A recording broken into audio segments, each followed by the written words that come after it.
So sometimes a judgment doesn't just look like a judgment, as in you're dumb, like I just talked about.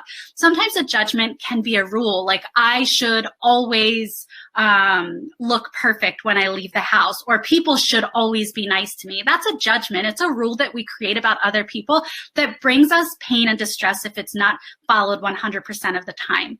Another way a judgment can show up is as a reason, judging ourselves by saying, I'm too sensitive to be able to change myself, or I'm just not motivated. That's the way that I am and it's not going to change. So justifying the reasons for why we can't make a change is a judgment as well.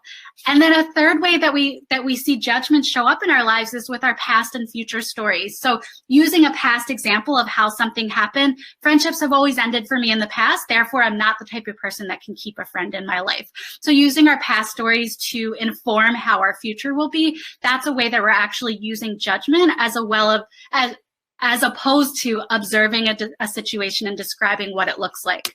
So one of the ways we observe and describe without judgment is labeling thoughts as just thoughts and not facts. And it's as simple as putting a wedge between the thought and yourself by saying something like, I'm having the thought that I may not make a friend this year. I'm having the thought that I'm going to fail this test today. So it doesn't necessarily take the whole thing away, but it does help you to place that wedge between, to create a little bit of space so that you can then recognize the thought as a thought and not an ultimate truth for you. And it takes a lot of practice, but it's something that we reinforce again and again in our groups and in our sessions at the Teen Support Center.